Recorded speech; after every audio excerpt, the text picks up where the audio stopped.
We're headed back to the Marriott here in Chantilly, Virginia, the scene of Bilderberg 2008. We successfully infiltrated the last day and a half inside, got out with some great stuff.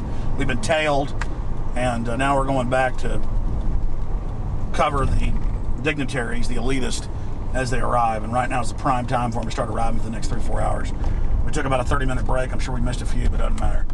We've got scores of people that just organically are listeners, info warriors that are out here taking action. And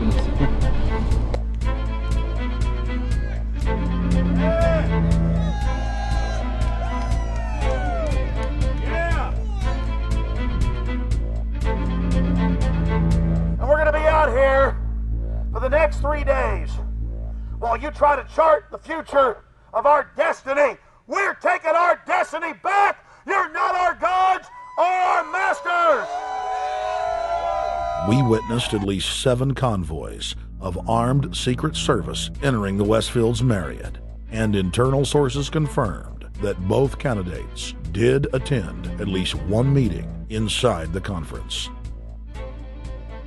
While the Bilderberg Group was 100% successful in 2008 at keeping their name out of the mainstream media, they did not fare as well when it came to the exploding independent press. During the entire 2-day event, anti-New World Order protesters and alternative media encircled the hotel.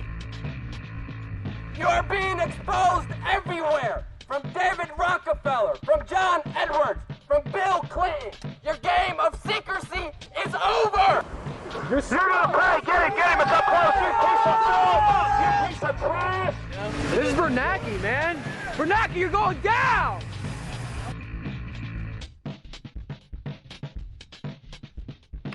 Obama, we know you're here, Obama.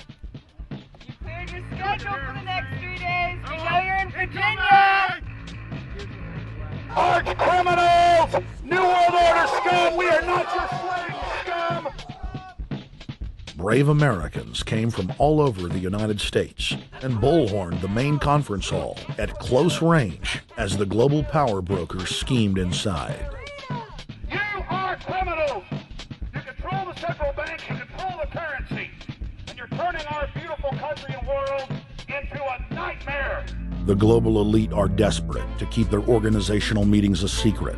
They are keenly aware that if the population discovers that policy is being developed covertly by powerful special interest, the people will revolt. It is our duty to expose these criminals.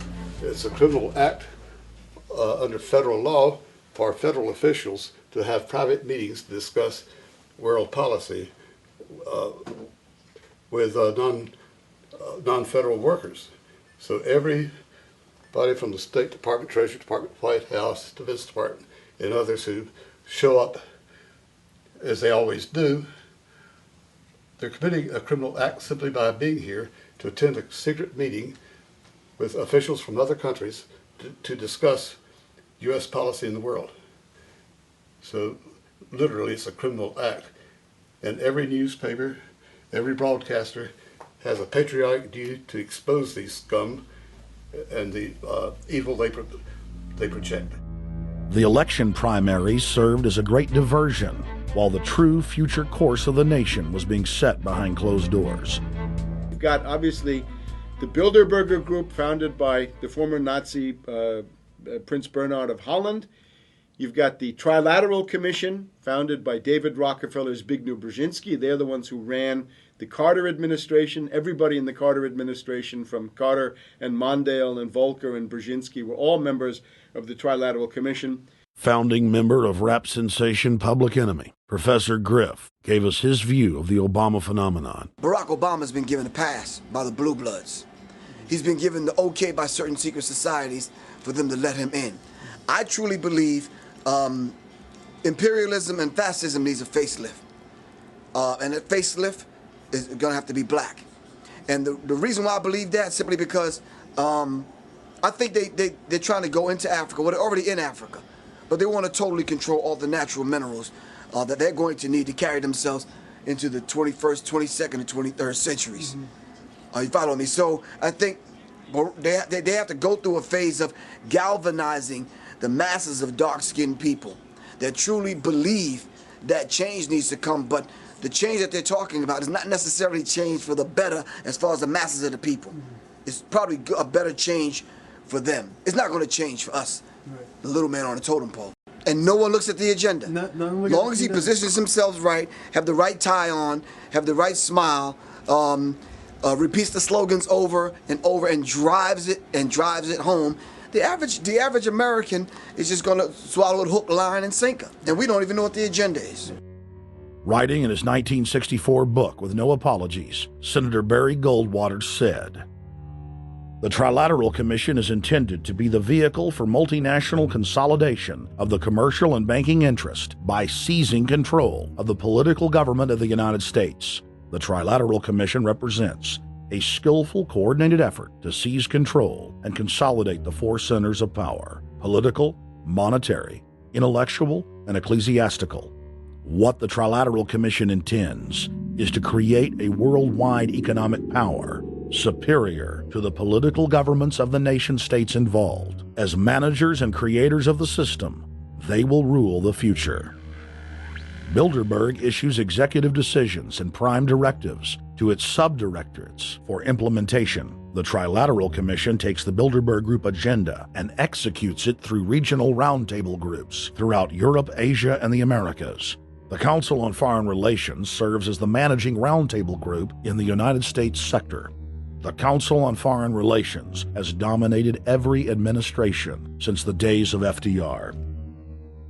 The way in which they make policy and rule is that they are a polycentric oligarchical system.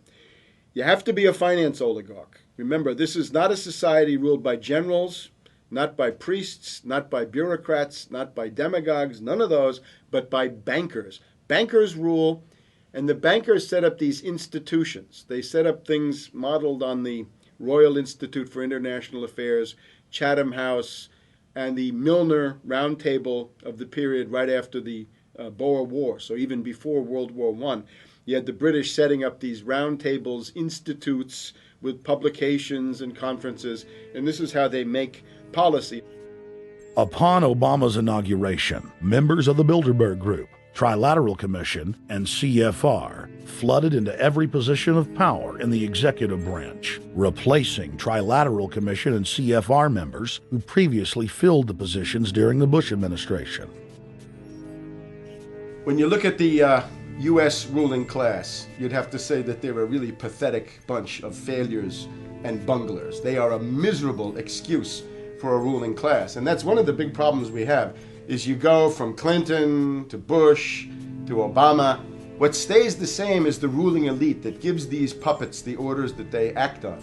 And these orders are wrong-headed, let's say the least. They're basically bankrupt. They're going to lead to the collapse of this civilization. What they're doing is using the existence of the United States as a formerly powerful nation state to act out their Wall Street fantasies of world domination and maintaining their capital structures and maintaining their system of looting.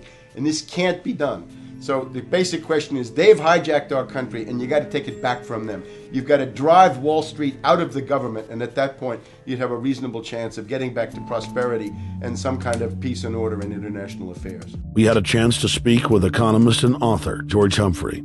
They have created a power elite. And we're not talking about the millionaire down the street. You can't even be a member of their club unless you're a multi-billionaire. And friends, this is not about rich versus poor.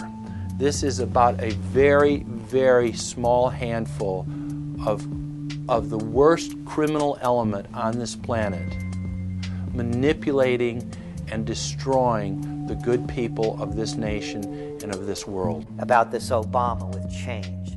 Look at the people he's put in to mastermind